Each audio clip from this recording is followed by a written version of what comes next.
Hello guys, welcome back to the channel. So today this is the final video for CAT 2025. Guys, I know there are lots of questions that are running in your head, but I just want to say one thing: stay calm. All your hard work, all your sacrifices will pay off, and I know that you guys have really worked hard. CAT is not an exam which is like CA, UPSC, JEE, or NEET that you have to solve everything. You have to study to the last minute. No. It's all about how you control your nerves. It's all about how you be patient. And I know कि तुम लोग कर लोगे because हम सब ने बहुत ज़्यादा मेहनत करी है. When I was at your place last year मैं भी यही कर रही थी, एंड 2-3 दिन पहले, 5-6 दिन पहले जैसे भी मेरा प्रिपरेशन हो गया था, मैं बहुत ज़्यादा ओवर थिंक करने लगी थी. बट वैसा बिल्कुल भी नहीं करना है, चिल रहना है. अभी थोड़ी बहुत ओवर थिंकिंग होना जायज़ है, बट अब एग्ज़ाम बिल्कुल आ चुका है. You have just a day. So I say कि घूमो फिरो, थोड़ा बहुत बाहर जाओ, और प्लीज़ हेल्दी खाओ. बिकॉज अभी तुम बिल्कुल भी रिस्क नहीं ले सकते हो किसी भी चीज़ पे अपनी हेल्थ को लेकर. तो थोड़ा सा हेल्दी खाओ, बाकी घूम लो एंड वो चीज़ें करो जो तुम्हें अच्छा लगता है. कोई सीरीज़ देख लो, कुछ भी कर लो, और अपना जो कैट के टाइम है तुम्हारा उस पर बहुत ज़्यादा पॉजिटिव रहो, एंड उस टाइम पर नींद ना आए ऐसा कुछ अपना डे करो. और बस मैं लास्ट में इतना ही कहूँगी कि उस टाइम वो 2 घंटे तुम्हारा सब कुछ डिसाइड करेंगे. तो उसके पहले बाद तुम्हें जो सोचना है तुम सोच लो, तुम्हें जैसे करना है कर लो, बट उस 2 घंटे पर अपनी नर्व्स को कंट्रोल रखना. उस 2 घंटे पे कुछ भी मत सोचना कि पेपर कैसा जा रहा है, पेपर के बाद क्या होगा, अभी तक क्या करा है, कुछ भी नहीं. उस 2 घंटे पे तुम्हें बस सॉल्व करना है.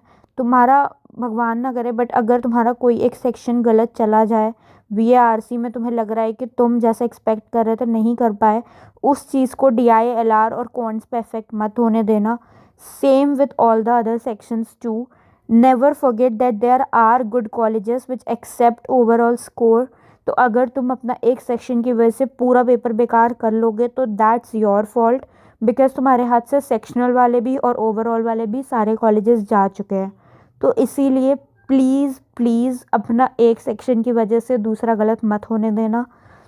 लास्टली मैं बस इतना ही कहूँगी कि अगर तुम्हारा सेंटर बहुत ज़्यादा दूर है और तुम्हें ऐसा लगता है कि तुम ऐसी जगह पर रहते हो जहाँ बहुत ट्रैफिक हो सकता है या कुछ भी, प्लीज़ बहुत पहले चले जाओ.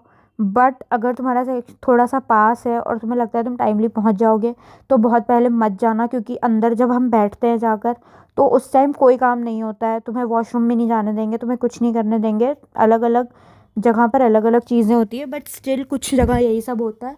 तो उस टाइम पे तुम बहुत ज़्यादा बोर हो जाओगे, तुम्हें नींद आ सकती है, तुम्हें कुछ भी हो सकता है. तो इसीलिए अपनी चीज़ें अपने अकॉर्डिंग प्लान करो, अच्छे से देख कर आओ एग्ज़ाम. एग्ज़ाम के बाद आते ही यूट्यूब वगैरह मत खोल लेना कि पेपर कैसा गया, कौन क्या बता रहा है. लास्ट ईयर भी सबने बहुत कुछ बताया था, बट वैसा कुछ नहीं हुआ था. एग्ज़ाम देख कर आकर बहुत काम रहना. अगर तुम्हारा सेकेंड और थर्ड स्लॉट है, स्पेशली अगर तुम्हारा थर्ड स्लॉट है, तो प्लीज़ ये पता करने की कोशिश मत करना कि बच्चों को कैसा लग रहा है, tough easy. The only thing जो तुम्हें पता करनी है वो ये कि पेपर में कुछ चेंजेस हैं क्या, को पेपर में कोई एक्स्ट्रा क्वेश्चंस है क्या, पेपर में कोई सेक्शन हटाया है क्या, कोई क्वेश्चन हटा दिया जैसे लास्ट ईयर पैराजम्बल्स हटाया था. बस तुम्हें कुछ नहीं देखना, तुम्हें कोई यूट्यूब वीडियो नहीं देखना, तुम्हें बच्चों के रिव्यूज़ नहीं देखने ईजी टफ़ के. तुम्हें अपने ऊपर भरोसा रखना है और एग्ज़ाम लिख कर आना है. और लिख कर आने के बाद काम रहना है, घर पहुंच जाना है या जहाँ पर भी तुम होटल वगैरह में स्टे कर रहे हो, और उसके बाद ही जो करना है करना है, और अपने अगले एग्ज़ाम से फोकस करना है जो कि NMAT, स्नैप और जैट होगा, या फिर CMAT, माईकैट जो भी तुम दे रहे हो. तो I wish you guys all the very best. I hope you guys go to very good college, and जो भी हो I know you guys will be positive. And please अपने पास से सारी नेगेटिव चीज़ें हटा दो. Even if it's your parent, even if it's your partner, even if it's your good friends, अगर तुम्हें लगता है किसी की भी बात तुम्हें नेगेटिवली अफेक्ट कर रही है, just stop talking to them now. Exam के बाद वापस से चीज़ें रिज्यूम कर लेना. Bye guys, all the best. I wish you very all the best. Your hard work will pay off. Stay काम.